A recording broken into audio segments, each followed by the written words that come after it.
आपल्या घरात थोडं जर ज्ञान कोणाला असेल तर तो मनुष्य हुकूम घरात गाजवतोच, गाजवतो की नाही? त्याचं हुकूम गाजवण्याचं आधार काय? त्याच्याजवळचं ज्ञान. बरोबर आहे ना? नवरा नोकरी करण्यात हुशार असेल पण व्यवहारात नाही, पण त्या घरातली बायको शाणी असते. कारण त्याला एकदा तिने भाजी आणायला दिली, ते वाटेल ते भाव देऊन घेऊन आलं.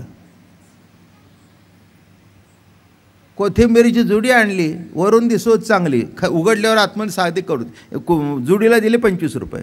ते म्हणली पुष्कळ झालं तुमचं, तुम्ही माझ्याकडे द्या, मी घेऊन येते. ते मला त्रास झालेला चालेल पण हा पुन्हा डोक्याचा त्रास नको. नवरा म्हणला बरं झालं, आता हे छान आहे सगळं, मी निवांत बसतो, कमवून तुझ्या हातात देतो, फक्त खिशात जाताना माझ्या एक 25 रुपये टाक, म्हणजे पुष्कळ झालं.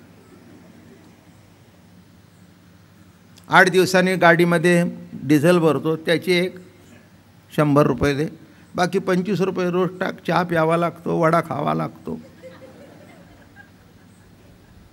दुसरं कोणी आलं माधवराव गोविंदराव तर त्यांना एक वडा द्यावा लागतो, मग दुसऱ्या वेळी ते आपल्याला सामोसा देतात. असं घेवण देवण्याचा व्यवहार चालतो. तेवढं मला दे. म्हणून एक सांगू का, जे शहाणी माणसं असतात ना, त्यांना जर आपल्या बायकांना जर आपला व्यवहार पटत नसेल ना, तर आपला हातचा राखून त्यांच्या हातात द्यावं, घर चालवा म्हणावं, निवांत बघा. त्याच्यासारखं सुखी दुसरा कोणी माणूस नाही. हे उगीच किटकन, कांदे मी आणतो, भाजी मी आणतो, लसूण मी आणतो, सोल लसूण आणि काढ कांद्याची टारफल. काय तुम्हाला माहीत नाही, त्यांच्या हातात दिलं की नाही आपल्याला बोलायला ताकद असते. परवाच बटाटा केला होता पुन्हा आज का केला? म्हणून आपला हुकूम आपल्या हातात ठेवून संसार करावा, हे अजून दुसरं नवीन. पण मजा असते संसारामध्ये. असाव शहाणे कशावर चाललंय? हां, वैकुंठीचे सुजाणे. हां, म्हणून महाराज या ठिकाणी म्हणतात परी का श्रीवल्ले. आता स्वतःच अस्तित्व मोठं कौतुकाने सांगतात. परी का श्रीवल्लभे.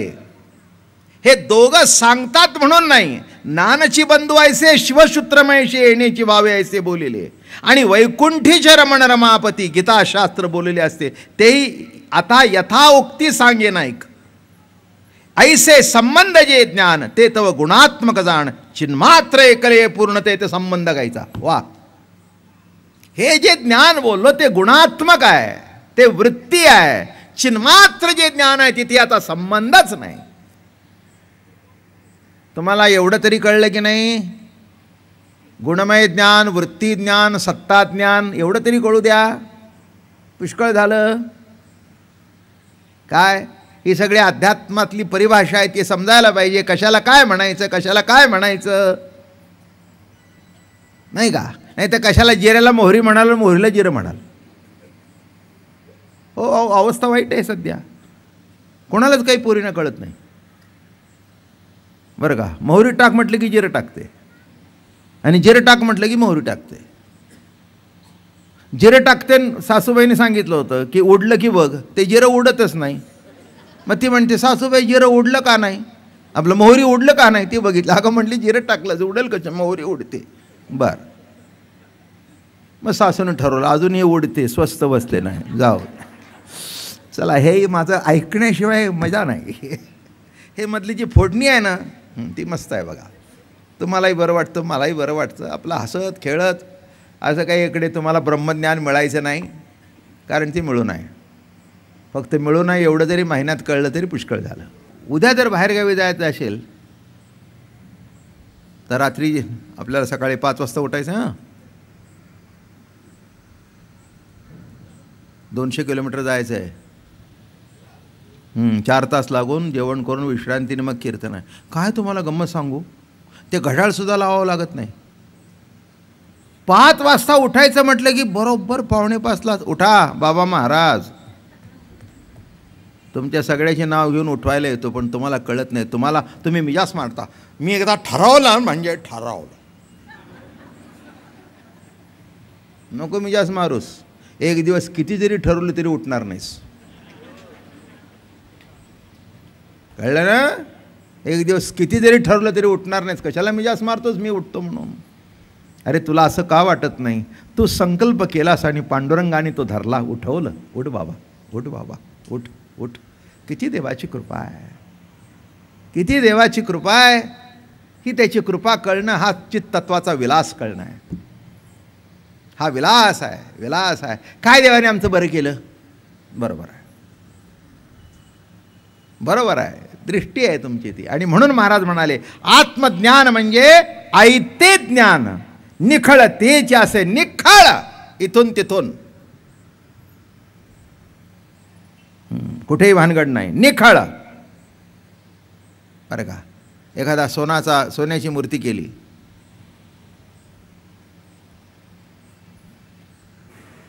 मूर्ती सोन्याची, उत्तम, भरीव, बरोबर आहे ना? गणपतीची करा, पांडुरंगाची करा, देवीची करा, कोणाचीही करा. हां, ते निखळ शब्द का मारला आहे? काही काय पोकळ असतात, हातून मेण भरतात, नाही तर लाग भरतात. आणि काय काय कशा असतात? भरीव. तसं तुम्ही आत बाहेर निखळ. हां, तिथे काही नाही असं पोकळ बिकळ काही नाही, सगळं ठासून भरलंय ते तेच आहे. एखादाचा कण जरी पडला तरी तो सोन्याचाच आहे. एखादा कण पडला तरी कशाचा आहे? सोन्याचाच आहे. म्हणून महाराज म्हणाले घेवोनी निखळ तेची परिपूर्ण. निखळ इथून तिथून तेच आहे. जसं सोन्याच्या मूर्तीमध्ये आत बाहेर सोनंच आहे. आतलं सोनंच, नाक सोनंच, पाय सोनंच, काय कान सोनंच, गणपतीचे सोंड सोनंच, नाही का? देवीच्या हातातला भाला सोनंच, तो खाली मारलेला रेडा आहे तो सोनंच, महिषासुर, सगळं सोनंच, सगळं सोनंच, इथून तिथून सोनं. निखळ तेच असे परिपूर्ण ते घेऊन ज्ञान. पण ज्ञानत्वा काय? आत्मज्ञान म्हणजे ऐते ज्ञान. अगदी बाळबोध शब्द वापरला, ऐते ज्ञान. म्हणजे इथे मिळवायचं काय नाही, फक्त मिळून कसं आहे ते जाणीव प्रकट व्हायची. संताचे संगती मनोमार्ग गती. आकळावा, मिळवावा नाही. श्रीकरजी मिळवावा का आकलन व्हावा?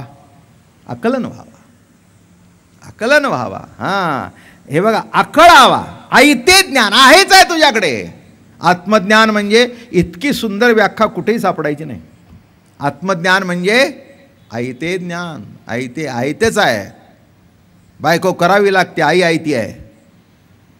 खरं आहे का नाही? काय? बायको करावी लागते, आई ऐती आहे. तसं आत्मज्ञान जे आहे ते ऐतं ज्ञान आहे. मिळवायचं नाही, फक्त मिळवून आहे एवढं कळायचं. मी काहीतरी गमतीने सांगत असतो, अप्राप्त वस्तू प्राप्त होत असते. प्राप्त वस्तू ही नित्य प्राप्त असल्या कारणाने नित्य प्राप्त आहे, ऐती आहे. जे मिळालं नाही ते मिळतं, जे मिळू नाही ते कधीच मिळत नाही. फक्त एक दिवस कळतं. हां, आणि म्हणून म्हणाले की शिवाने जसं सांगितलं तसं विष्णूसुद्धा तेच सांगतात. ज्ञान हा बंद आहे. पण शब्द कसा वापरला? राहू द्या आता. वैकुंठीचे सुजाणे शब्द काय वापरला? कोण? वैकुंठीचे शहाणे. म्हणून सगळ्यात जर शहाणा असेल तर विष्णू. काय? हां, शिव भोळा आहे. जरा इकडे तिकडे झालं की लगेच प्रसन्न होतो, लगेच वर देऊन पोकळा होतो. म्हणून मग तेव्हापासून विष्णूने सांगितलं जरा वर देताना मला नुसता मोबाईल करा. अहो, एवढी सोय झाली आधुनिक काळामध्ये, याची तुम्हाला काही आयडिया आहे का नाही? नाही, म्हणजे याची तुम्हाला काही आयडिया आहे का नाही? काय नुसतं फोन करा, याला हे आलंय मागतंय देऊ का? मी होय नाही तर सांगेन. तुम्ही खोटं बोलायचं नाही, पुढच्या वेळेला बघू म्हणायचं. एवढं तरी करा. म्हणून असे शिवाच्या आयुष्यात खूप प्रसंग आले. एक नाही पुष्कळ प्रसंग आले, पण त्याच्यामध्ये तारक कोण ठरला? विष्णू. आणि एक सांगू का, एक गंमत आहे. माणसं म्हणतात काशीला मेल्यानंतर मुक्ती मिळते. पण हे माहिती आहे का तुम्हाला का मुक्ती मिळते? तर तिथे कानामध्ये शिव राम म्हणतो. शिव हळाहळे तापला तो या नामे शीतळ झाला. कैलासावर जाऊन काय म्हणतायत? श्रीराम राम राम राम राम राम राम राम, श्रीराम राम राम राम राम राम राम, श्रीराम राम राम राम राम राम राम राम. कोणता जप करतायत? रामाचा, विष्णूचाच. तसं काही वाद नाही आहे. पण कारण नसताना ह्या लोकांनी वाद निर्माण केले, तुम्ही शैव का आम्ही वैष्णव. बरं का? हो, ती गंमत आहे, मागे सांगितली आहे तुम्हाला. शैवाच्या घरात आडवं सारवतात. म्हणजे आता सारवायचा प्रश्न नाही, पण सकाळी पुसून घ्यायचं लादी. आणि वैष्णवाच्या घरात आडवी नाही, अशी उभी सारवायचं. कारण आडवं केलं तर शंकराचा गंध होतो. इतकी आडवी मंडळी आहे ती. आणि तुम्हाला सांगू का, आडवं झाल्याशिवाय शिवाचं महत्त्वच नाही. हे तरी कळलं की नाही नीट? हे बघा, जन्म देणारा ब्रह्मदेव उभा आहे, तिथपर्यंत उभा गंध म्हणून विष्णू. आडवा झाल्यावर शिव, भस्म, संपलं. भस्म संपलं की संपलं ना. हां, म्हणून वारकऱ्याचा बुक्का आहे. जिवंत आहेत पितून बुक्का लावता येतो आणि बुक्का घालता येतो.